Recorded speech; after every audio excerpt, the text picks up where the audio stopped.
19/01/01/134 Grup E semester 3.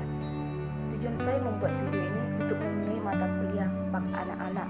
Judul makalah yang saya ambil, pentingnya pendidikan PAK anak-anak dalam keluarga. Di sini saya akan menjelaskan sedikit banyaknya hasil makalah saya. Latar belakang. Lembaga masyarakat yang paling kecil tetapi yang paling penting adalah keluarga. Keluarga merupakan lembaga yang fenomenal dan universal. Di dalamnya terdapat anak-anak yang bersiapkan untuk bertumbuh.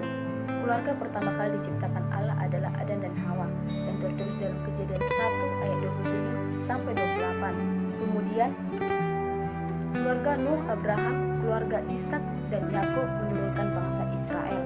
Mujizat pertama Tuhan adalah mengubah air menjadi anggur di desa Kanaan. Mujizat ini menunjukkan perhatiannya kepada keluarga yang tertulis dalam Yohanes 2 ayat 1 sampai 11. Allah pertama kali membentuk keluarga dalam Adam dan Hawa dalam keluarga. Dengan demikian Allah menghendaki PAK dalam keluarga yang tertulis dalam Ulangan 6 ayat 4 sampai 9. Rumusan masalah. Apakah pengertian keluarga? Yang kedua, jelaskan bagaimana PAK untuk anak dalam keluarga. Yang ketiga, apakah tujuan PAK untuk anak dalam keluarga?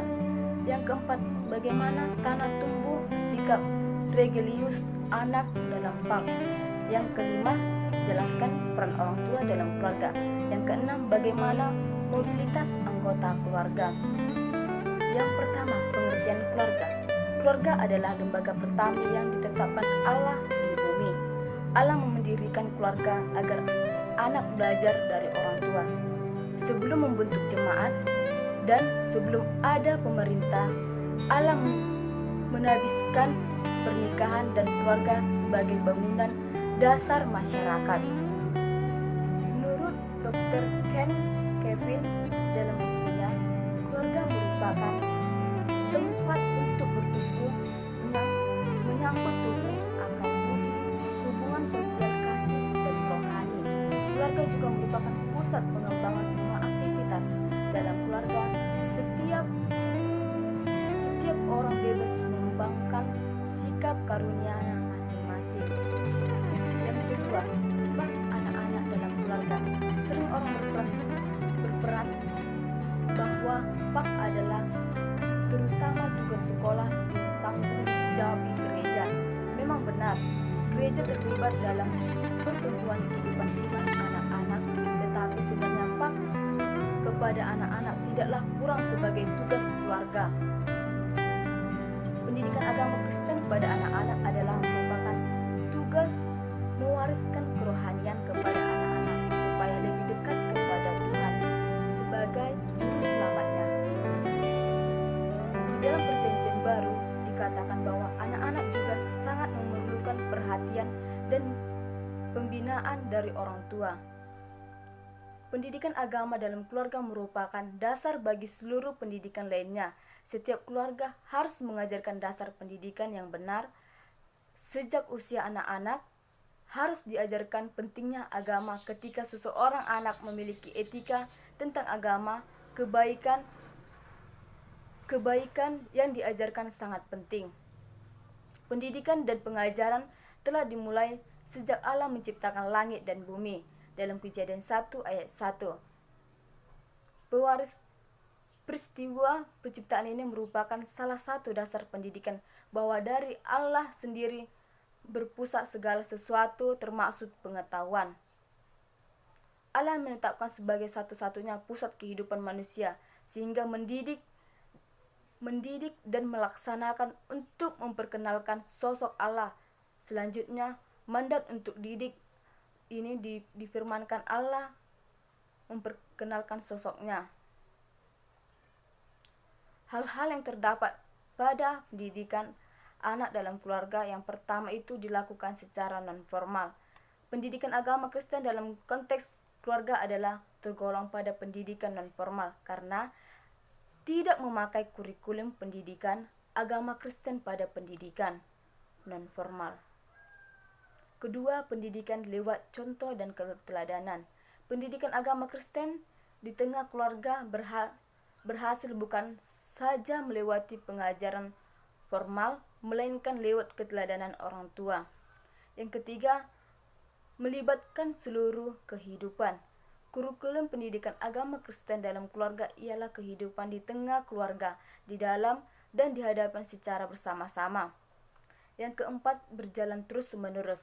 Pendidikan agama Kristen di tengah keluarga tidak pernah berhenti, tetapi terus berjalan menerus sepanjang hayat dan kandungan badan. 5. Kurikulum yang telah di kehidupan. Tuhan menjadikan bahwa kurikulum iman dalam keluarga ialah seluruh kehidupan, mulai dari sosok lahir hingga meninggal.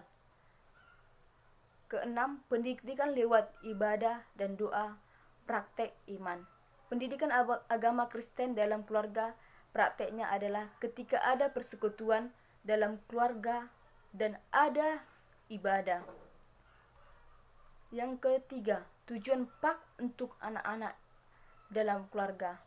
Tujuan pokok pendidikan agama Kristen termasuk di dalamnya pendidikan anak adalah memperlengkapi warga jemaat agar dapat mewujudkan tanda-tanda kerajaan Allah. Tujuan pendidikan sering disebut juga visi dan misi. Tujuan pendidikan agama Kristen untuk anak dalam keluarga adalah memberi pengaruh positif terhadap anak-anak, membentuk kerohanian, dan sehingga anak mampu mendapati sebagai ajaran-ajaran yang membahayakan imannya. Yang keempat, tanah tumbuh sikap religius anak dalam pendidikan agama Kristen. Berikut ini ada beberapa religius anak yang telah dididik orang keluarga. Anak yang pertama, anak yang merasa dihargai. Penghargaan yang benar dalam diri orang tua itu mulai pertama dalam proses pendidikan selanjutnya.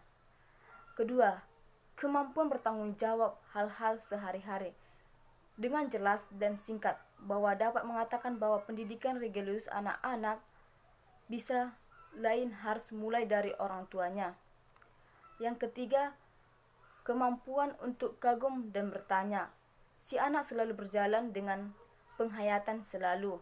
Ia tahu walaupun sudah 7 kali si anak mendengar cerita seperti bawang merah dan bawang putih. Yang keempat, membudayakan budi hati.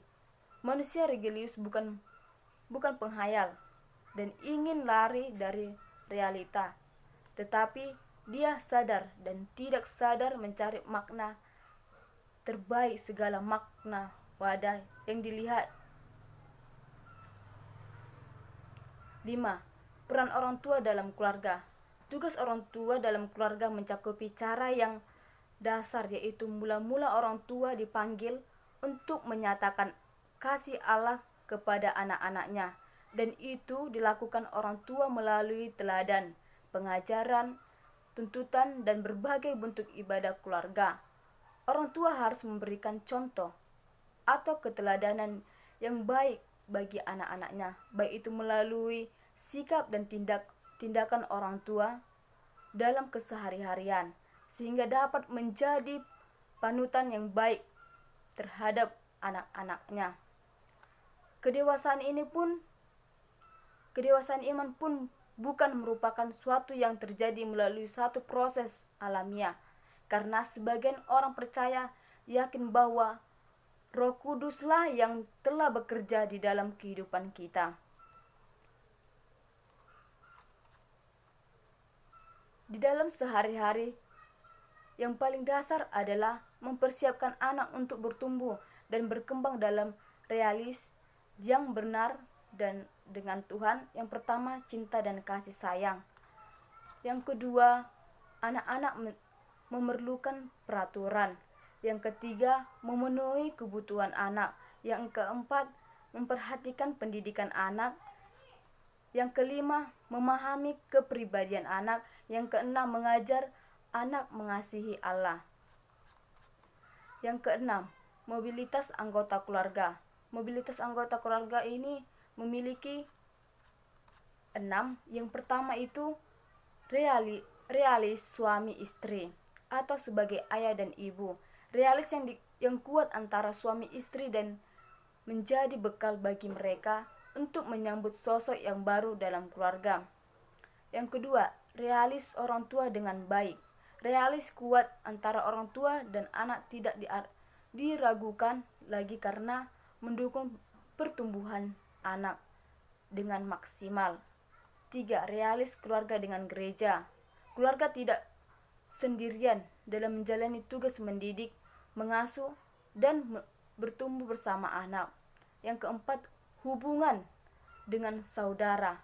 Tidak semua hubungan dengan saudara bersifat bertentangan, dan kalaupun terjadi pergeseran hanyalah sekali-sekali saja. Kelima, hubungan dengan sanak keluarga. Sepanjang hubungan dengan sanak keluarga bersifat sebagai teman bermain, hubungannya kecenderungannya menyenangkan meskipun anaknya terjadi pertengkaran sebagaimana. Kesimpulan dari pemaparan di atas dapat dikesimpulan bahwa pendidikan agama Kristen untuk anak dalam keluarga adalah pengajaran mengenai apa yang menjadi tugas dan tanggung jawab orang tua dalam mendidik dan di tengah-tengah keluarga.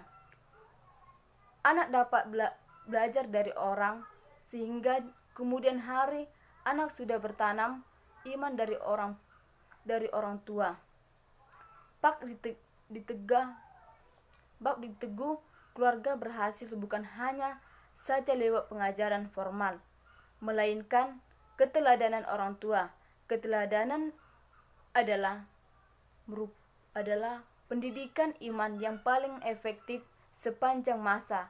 Pengajaran formal di gereja dan di sekolah menjadi gagal karena tidak keteladanan bagi murid-muridnya.